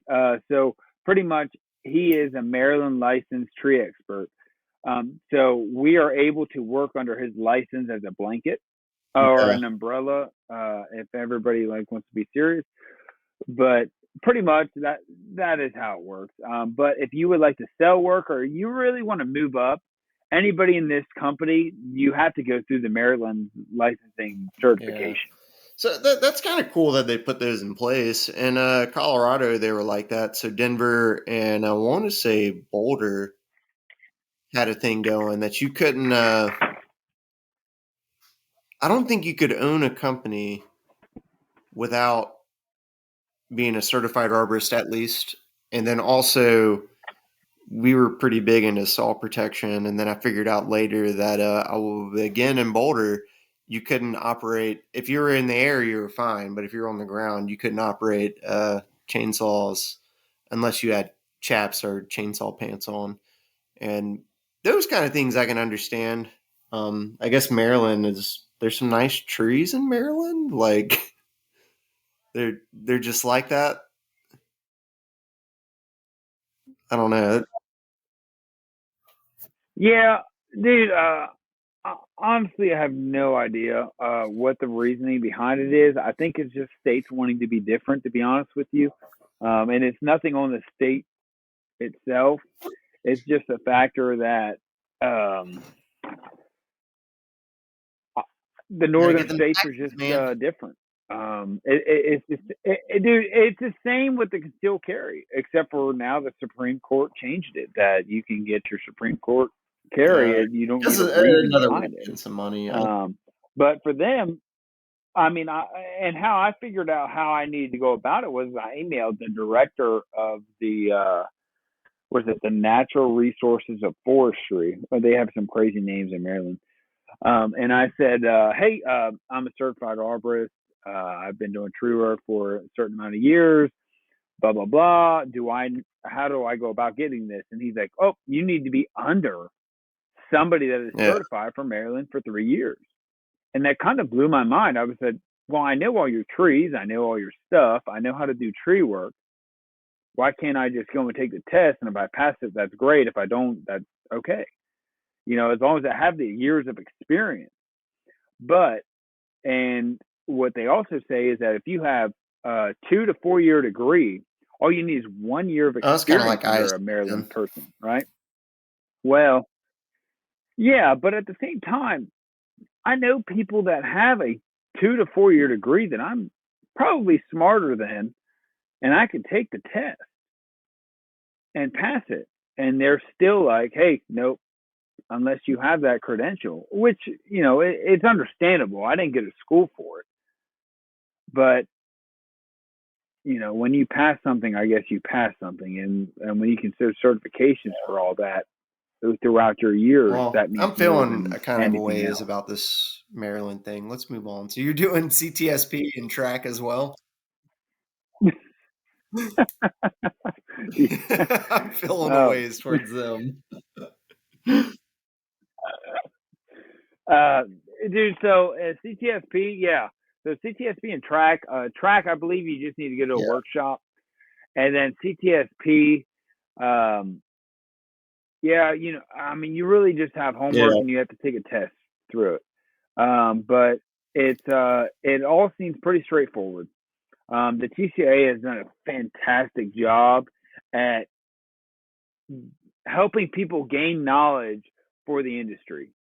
If that makes any sense, because to me, I didn't know a lot about it. I didn't even know when I moved up here to PA about a month ago. I was like, "What is CTSP?" And they're like, "Hey, this is a really good thing." And I'm just that person that's like, "Is this a certification that I need?" And they're like, "No." And I'm like, "Okay, I'll do it. You don't have to ask anymore." It's a good You one to know. have. So the CTSP thing, no, and I didn't know much about it, so I researched everything that I do. But I was like, this sounds cool. It sounds like I can help people. That's the biggest thing I do is be like, hey, can I help people with this that I have? Because yes, I can help myself, but by passing it, I'm already helping myself. So I just want to be able to help everybody else in the order that I can do. But yeah, the CTSP is pretty cool. That's why I asked you about it. And then the track. The track seems like it's more substantial than most of the things outside of the certified arborist curriculum that I can do. But I believe all you need to do is go to a workshop, and I know you know a lot about it because I believe you were going to do it Yeah, a yeah. couple months ago, weren't you? Track was something I was looking at just to kind of protect my butt because people were calling me pretty cool on rain days. Say I couldn't work, and it's raining out. Other companies don't want to work, and they were wanting me to go and assess trees for them, and that was something I was looking at to make me feel a little bit better for doing proper assessments, being known what to look for, how to talk about it. Mostly, that's what I hear about track is how to kind of get through the importance of why what needs to take place on this tree or what doesn't need to take place, what doesn't need to happen. So Yeah, I think it's just a workshop. They have one here every once in a while in Columbia that I'm kind of waiting for, but I think Charlotte has more of them. I'm going to have to drive up to Charlotte to do it. Well, Chris, speaking of Yeah, Charlotte, man, I'm Charlotte's stoked going for to be pretty Expo. fun That this was going to year. be my next thing going into Expo is going to be dope. Your first one, right? Besides Art Fest? Yeah. I've been to the Pittsburgh one in PA. Pittsburgh, PA, I was there. But that was only for a day, and Soccer Food paid for that. But nope, I'm pretty stoked. One, because we're rooming together and Yeah. we're gonna have a fantastic time. But two, because I'm gonna be able to bring a substantial Hell amount of yeah, money dude. and buy whatever I want. Yeah, I'm I don't know. I was wanting another climb line and I got lucky this week and got one, so I'm kind of Oh, don't even say it. You got I got lucky lucky how many twice. times this week, Chris? Yeah, I exactly. Go don't ahead and know, explain that man. one. Put in for Arbor Space. They had a little giveaway, Arbor Space down in Florida. And their kind of cool thing, my homie Ryan Farrer was looking at sponsors, if people are listening, sponsors for the Camp Arborist project to expand it. He wants to expand it from being exclusive to not just one event a year, multiple events. And Arbor Space is actually looking at getting in and sponsoring those events. But I won an event from them, got a 150-foot rope, which is pretty stoked. And then pretty funny, you were talking to me about the spicy noodle company, and I put in, I want to say I tagged you in that probably. I know you did. I told you it'll be a foot of rope for each tag that Yeah, you have, and that's about 5 foot of rope that got a I lanyard got from a them, and lanyard from I'm them. pretty stoked on that. They seem like good folks. I think Andre, I think he's the dude that does the splicing, and he was at Art Fest this year. It sucks I missed him. I heard he was people. What's up, Who's Andre? he again? I heard he was people were buying Yeah. ropes in Art Fest, and we're bringing it out into the parking lot, and he was out there splicing them. And wish I would have called him. I guess he's got a little van or something. I don't Maybe, know. I must dude. have been Yeah, laying in a hole. Artfest last year.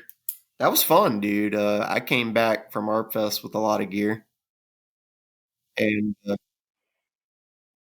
Oh, absolutely. I got that new green rope runner that you were like, oh, I'd really like that, and I made sure to buy it just so the Rope you Runner looked at Pro. me with jealousy. I love my rope runners, man. Yeah, there's I love them. Yeah, Expo is going to be great, and then Charlotte climbing cop. Unfortunately, I think it's canceled this year. Yeah, it sounds like Really? Charlotte Arborist Association is doing a little bit of rebuilding, and they want to put a focus on that, which makes sense. They put in a lot of effort last year for the Charlotte climbing comp, and now from what I've heard, I don't know. These are just rumors. They're doing some rebuilding, and they're taking this year off. So it'd be cool to see them in April. They used to hold the comp in April, so it'd be kind of cool if they moved it up some, or maybe did a training day or something to get us over till next October. Because I'll tell you, man, Charlotte comp is that's one of my favorite comps of the year. That's a No, I know I'm doing it. You well, talked me into Georgia it, so comp's I'm gonna still have to happening. do it. So, dude, if Um, I want to say it's the weekend after Expos, the Georgia comp. So something to maybe look into is no, and I've already told you I'm flying down for that one. So yeah. I mean, maybe you that'll want be to a good look at one. flying in for Charlotte, staying all the way to Georgia, and I'll put you to work. I'll put you to work on the days in between, and we'll go camping and have some fun. A little bit of coin in your pocket, and who knows, man. Yeah, Yeah, yeah, yeah. You it's hear that, fun. Mike? Mike Governale, we're Yeah, cranking it'll out. probably You hear be that? probably be Mike there, but dude, yeah, it kind of stinks. I love the Charlotte comp. There's some big dogs rolling through there, and you learn so much. Last year, I got teamed up with Oh, dude. who was in my group? Jeff Inman, dude. Jeff Inman, that dude. Well, didn't you say So Derek years Martin ago, was we got too? lucky. Brent and I were at Charlotte comp. I want to say maybe 2018. I don't quite remember. Derek Martin was supposed to compete. Something happened. He got put on the reserves list, and then he helped build the Masters climb. Ended up getting pulled to compete, but he couldn't do it at that point because he knew the Masters climb, he knew the routes, he set it up. So he ended up volunteering at that one, and I didn't even know much about Derek Martin. He was on the aerial rescue as one of the technicians with us, and I kind of started talking with him and picking his brain on aerial rescue, and started picking his brain on other things. And then at the end of, I want to say I started following him on Instagram that day, and then I realized who he was. I was like, oh, this dude's kind of a badass and a guru in the trees. And he was cool, man. He put up with Brent and I. Brent and I bugging him an entire day on aerial rescue. And then I think that night there was a party at Heartwood Tree Service, and he was out there, and we were still continually like, hey, like, tell us about this, tell us about that. How would you handle this? He's a good dude. I like Derek Martin a lot. Really good dude.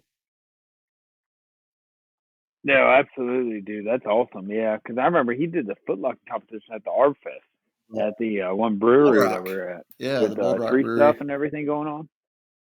I've been working on my foot lock. Yeah, nope. I Next year I'm remember that coming for that people. night very, very well. I've been working hard on my foot locking. Oh boy, Mostly oh Ben boy. Pert. Oh I just want yeah, to beat Benjamin Pert. yeah.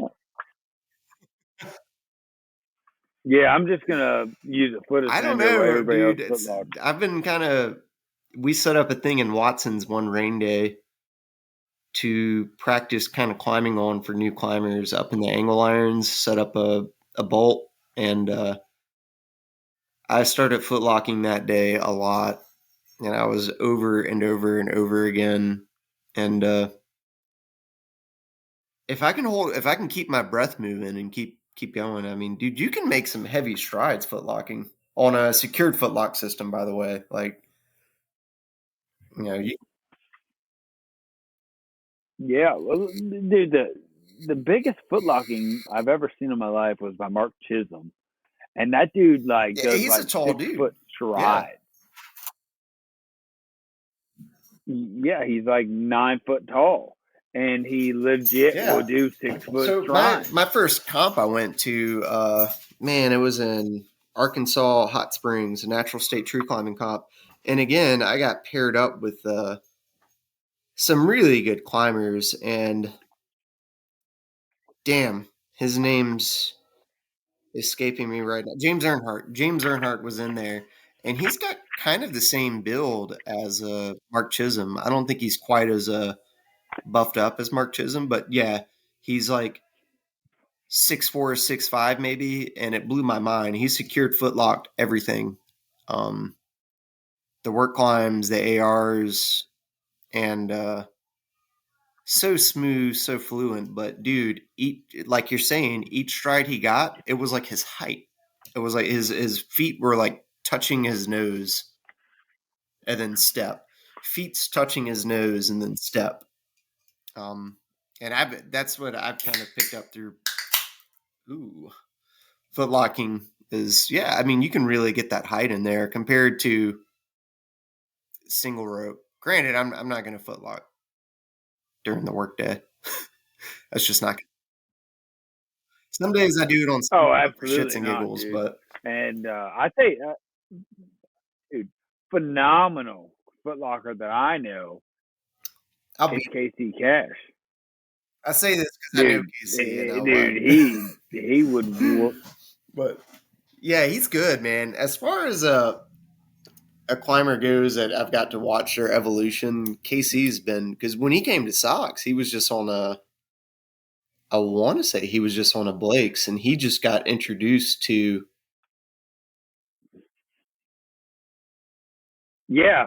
Oh, dude, I remember the stories. He was like, "Oh, I'm on a Blake's." I'm like, now the dude, he don't SRT is like his style, dude. The dude SRTs to the trees, and then he no, he told me the other day he double ropes to a top of the tree, and then he SRTs down, and I'm like, Yeah, that's the opposite Casey, of how you how want to does that go make with it. any sense at all? Yeah, I love Casey, dude. Dude, probably one of the best climbers I know. But that style right there, you're gonna have to call me up and Yeah, because explain I that mean, one, buddy. I know you listen to this. I guess moving rope self advance to the top of trees, like I wouldn't just climb to the top of the. I guess Yeah, but whoa, this as you say, oh, this moves to my next segment. But how about that so I'm zigzag, still dude? working it Tell us out. about that one. So yeah, I've mostly just climbed on hitches and then on moving rope systems, and then um, got a rope runner, and I've messed around with SRT on just about everything. Recently got a zigzag, and I'm trying to figure out where I need it, where I can use it, and I'm liking it, dude. Smaller prunes and stuff. If I need to go out on far limb walks, I think that zigzag is clutch, especially self advancing up trees. The zigzag is It's scary to me, and I've used it yours, reacts but pretty it's quick. still scary at the same time. Oh, absolutely, dude. You Yeah. breathe on that thing, and you're descending. I mean, but to me, I'm like you. I don't know where to use it. I don't use double rope as much as maybe I should anymore. Anymore, I canopy anchored a lot of stuff. Yeah, that's kind of how I roll with it. So I'm hoping. I think crane work it's going to be good on because a lot of crane jobs. I mean, moving rope just seems the easier way to go. I mean, I start out on moving rope on most crane jobs, and then I'll switch to a stationary line, a canopy anchor, or something.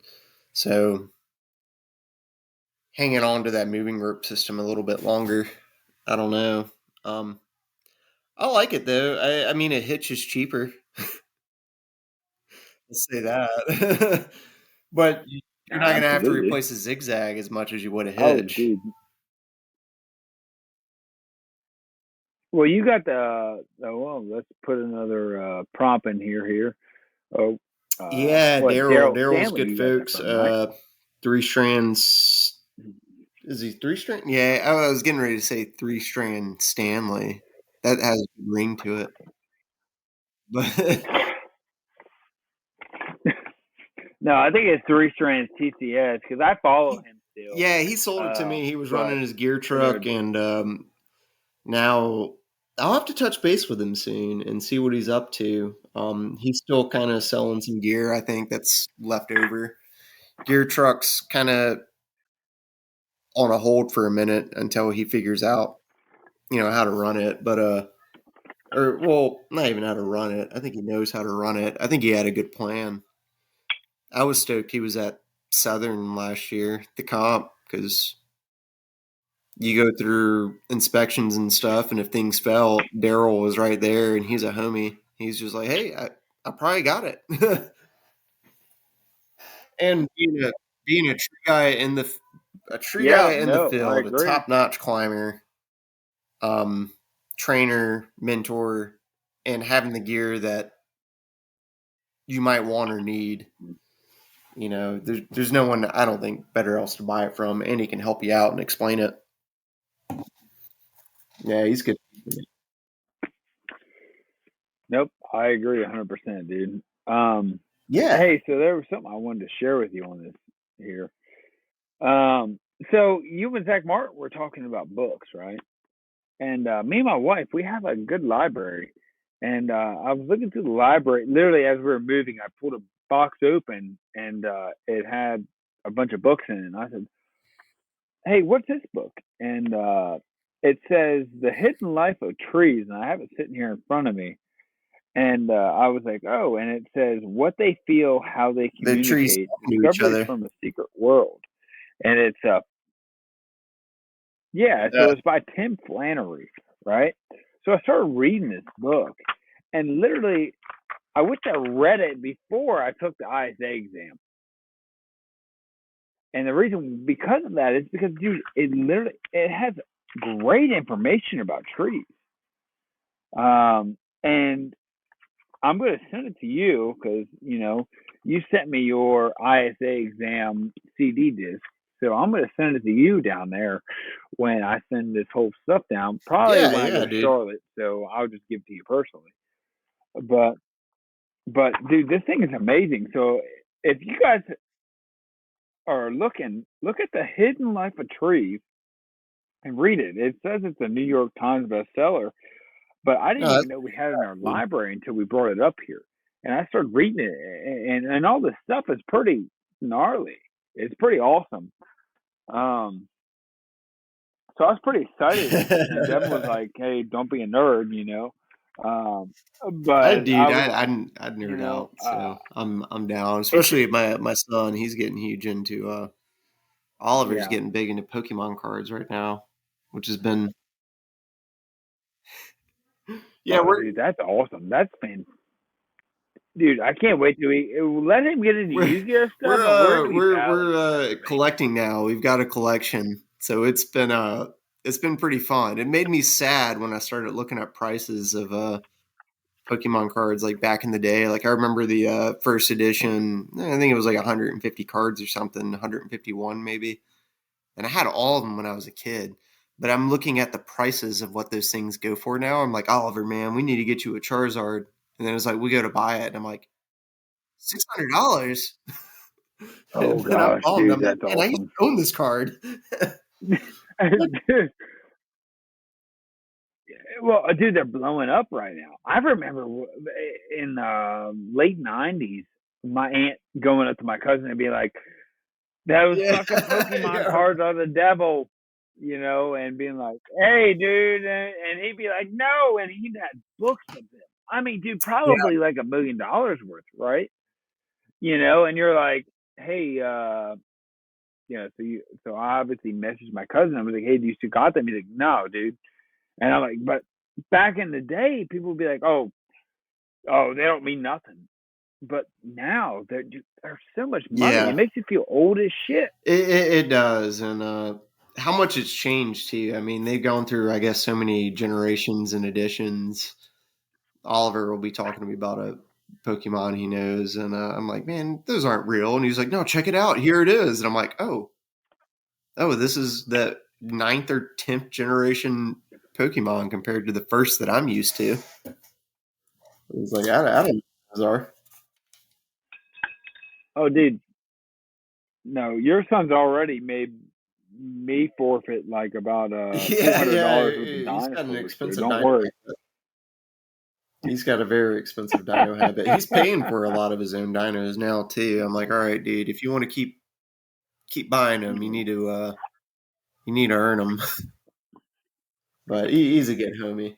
So, anything you're looking forward to coming Oh, up? I know you got Expo coming up, dude. You got a lot of stuff coming up. yeah, dude, I got all these certifications. I'm back to back to back to back. I'm literally my goal by the end of next year, by 2023, is to have every certification that the tree industry can offer. But on top of that, I'm looking forward to the expo. One, because the expo, me and you, I believe we're gonna have a good time. Just me and you there, because we never really experienced a lot of stuff together, as far as this industry. Um, but I also believe by the end of next year, having everything. I think that's a big career change. It's a step up. I'm trying my best to get everything done that I can do.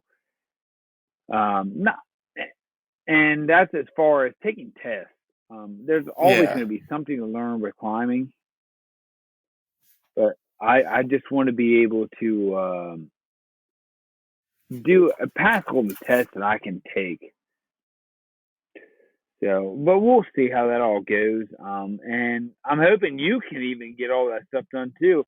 As a contract climber, that's a lot harder than It's hard to find the time, and then you're just kind of being part of a investing in company. yourself, And and I, it's hard to change rates because I already charge a pretty good rate. So it's like it's not going to benefit rate wise, but eventually, if I find a company that will accommodate me, but oh, dude, Chris, you'll always find somebody, dude. I mean, fantastic climber, yeah. and it don't get much better than that. Well, yeah, it's gonna be dope, dude. I'm really looking for an expo. I'm really looking forward to hanging out with you. I miss you, brother. Miss you. We didn't get to hang out too much while you were here, but when we closed out those last couple months, that was fun. I think from when you started climbing again, right before Art Fest, you went over to Watson's till the end, man. I was having a blast, and we had that epic river trip that I never got to post pictures of. I need to do that. That was Oh, dude, we had a blast, especially with some of the Toxic Freeman guys. I mean, you can't talk enough about them, dude. They're like hidden gems, like you just said in the beginning of this podcast. Um, they're guys that, dude, people from the East Coast aren't going to even understand. But there's one guy, James Davis, dude. You know yeah. him, That I and mean, he's amazing. a Um, company full of you guys. don't get much Everyone talks better about than them. James and Will that I hear, and then I always got to throw in there. I'm like, no, dude, Derek fucking Oswald. Like, that is my dude. That is my homie. I'm a little biased because I've known him forever, but I never knew him until I started at Sox and Genuine Human, open to share, a open book too. I mean, that dude's knowledge goes so deep. I mean, you've seen him work on the chippers, the trucks, the equipment, the skidsters, and he's amazing. I don't know I how he don't know fixes either. it, to I be brought a honest with you. motorcycle over to his house a couple weeks ago, and he got well. Oh, is that how you got that shit fixed? He helped me adjust it up. I'm still working on that thing. Oh, It's a okay. nonstop process. So he helped me adjust the idler, and then I ended up having to pull carbs out and adjust the floats or the jets. The ignition switch went out a couple weeks ago, and I had to work that out. It's been but it's fun. But he was like, I think I hit him up, and I was like, "Hey, I'm coming over, and we're gonna fix this." And bring it on, dude. Bring it on. But yeah, Sox has got so many. Blake Roddy, I mean, Dude. the one of the Oh, faces of the company. Um, even Phil running the pruning crew, his rope climbing talent is just amazing. I mean, yeah. Yeah. How about the talent to find say two what? hundreds in the dumpster, Chris? Oh, I said, how about the talent Oh to run yeah, two yeah, hundreds dude, in the yeah, dumpster Derek. to find them? I No, don't think you've no, ever Derek. told that That story was here. cool, man. Found a bunch of 200 parts and then rebuilt a 200T. We ran that thing out in the field for a couple months, and who knows? It disappeared. Maybe Derek took it home. So you're talking about my 200T. That's probably true. Yeah, yeah. I need to find Oh, I'm somebody to talking about your rebuild that 200 thing T. and make it pristine. It's still sitting in my shop. I've ran it. I ran it when I first found it a couple times, and now I need to find the right head to really go through. I'd love to. I'd really love to turn that saw into something great, and it's definitely got it. I just got to find somebody to do it that that I trust. You know, I don't know. I'd love to send it out to that dude. I already forget his name. John's Custom Saws. Yeah, The Bruxton guy. John something. Dude, there's so many people John's Customs with is the custom great. saws. It's I don't think he's phenomenal. accepting any orders right now. But I probably should just give it to Derek, honestly. Give it to Derek and be like, hey, work on this whenever you can and let me know what I owe you. I'd love to come and that's another thing, Derek. I'd love to come and watch you and show me because he'd be down. He would be. So we're gonna wrap this up, brother, dude. I've been having fun. No, they would. So just like I'm gonna try to keep doing this. It's kind of fun. Just like Zach Martin's. I think you listened to it. I'm gonna give you a list. I'm gonna give you 2 words, maybe multiple words, maybe two items, and as quickly as you can, go off the top of your head. What do you like more? All right, man. So, Steel or All Husky, right. rope runner or akimbo, Steel. zigzag or hitchcord. Rope runner. Yeah, moving rope or stationary. Hitch cord. Nice. Ice splice or knots. Stationary. Blocks or rigging rings. Knots. Nice. Static or dynamic climb Rigging lines. ring. South Carolina or Pennsylvania. Static. Fuck you.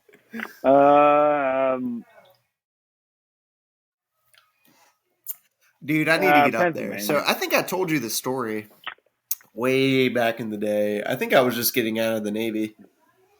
I was looking at buying property. I was really close to buying property in PA. There was a cabin in Mifflin County, right on a river.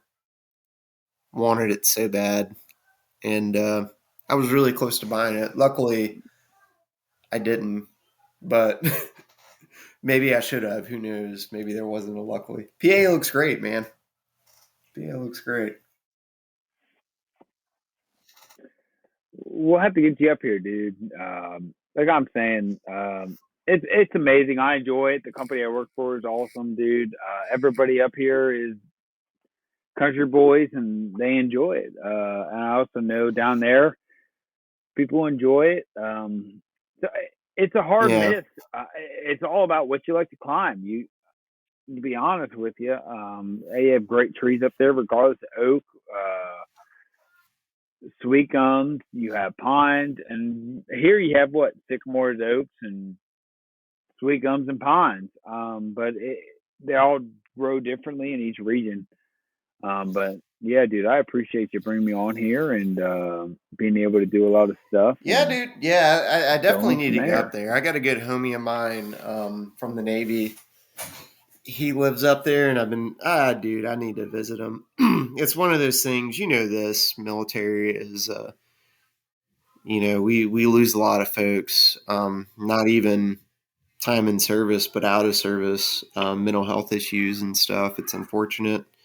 It's real. It's very much real. And I've been trying to make it a point to, good friend of mine, Ruben Fair, not long ago, we lost a friend, and he said it pretty well as we need to take care of our people. And my homie up in PA, he doesn't got any of those problems. He's doing great, but he's just one of those dudes that he was one of my good friends, and I need to get up there and see him. And that would be perfect to get up there and do some climbing and hang out with you and reconnect with the uh, family.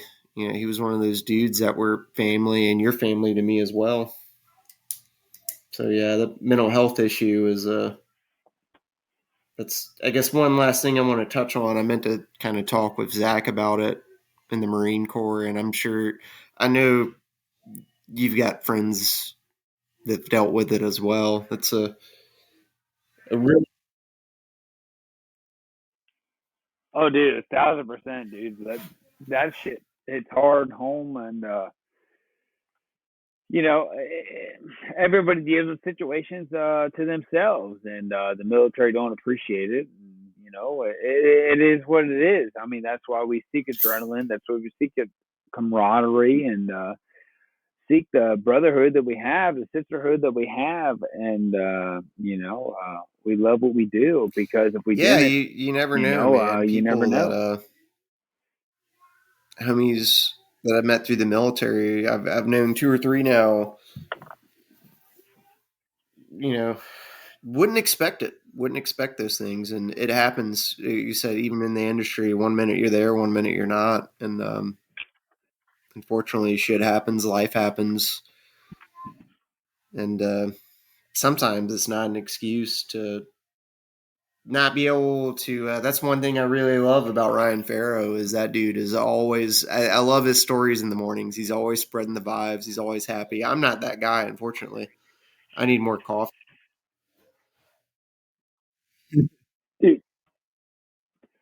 Dude, I drink Monster Juice every morning, so I'm about ready to run up your wall. So no, I'm not the Ryan Farrow in the industry that I need to be, but at the end of the day, um, I I will say good morning to you every Yeah, morning, man. and I'll I look had a into good your eyes time like I love you. those last So couple. I mean, I've always enjoyed that's working with all you that when we were matters. at Sox, and then it was fun reconnecting with you at Watson's. And unfortunately, but fortunate for you guys, I'm glad you guys made that decision, and it's working out to head back up to Pennsylvania with the family. And I'm sure Devin's enjoying it. I'm sure the kids are loving it. Absolutely, because there's someone to Be around them and be around them a spoil thousand percent. them. Because our grandparents are amazing, dude. Oh, dude, yeah, spoil them slash spend money on them a million times Yeah, out dude. of the minute. Well, so Expo is going to be fun. I think you, me, you got another homie, and then we got Mike branching out coming. I think I'm going to bring the podcast to Charlotte. So we'll have to set up one night and have some fun, man. Maybe I might know, dude. Dude, all three of us will do Yeah, it. yeah. Mike will be. That'll be a good time, dude. Yeah, I think Mike would love that, dude, and I would love it too. And it'd be fun to bring in. I think one of them nights would be a good time to just explain, like, find somebody that's never been a part of the tree industry and explain to them what it is, and just be like, Well, they "Oh, think dude, we're you guys crazy climb or we're trees? Like, you must underpaid be and nuts." struggling. You know, That's common. Yeah, yeah, yeah, that's probably. about But I think 90% that's of it. common misconception. People see me and I tell them what I do, and they're just like, I get that look from them, and I'm like, I'm not hurting, dude. Like, I love what I do. I assume you love what you do, whatever you're doing, and should leave it at that. But it is changing. I mean, people, I tell them I'm an arborist, and they're just like immediately like, dude, I got a tree that you should look at. And I'm like, hey, I want to look at that tree. Call me. All my estimates and, well, I wouldn't go as far as like inspections, but all of my estimates are free. Call me. I just want to come and walk your property and look at some badass trees if you got them. That sounds like a good time to me. But all right, brother, man, I won't take up any more of your time. I know it's a holiday. We're all back to the grind tomorrow. I appreciate you, dude. Thank you for coming on. We've been talking about it for a minute, and I'm glad we can make it happen. And again, congratulations, ISA certified arborist, dude. That's awesome. Well earned. You put in work, dude. You put in work, time, and I'm proud of you. You you talk about how I've helped you, dude. That's all you. That is willpower. That is what you bring to the table, and the sky's the limit, dude. The sky.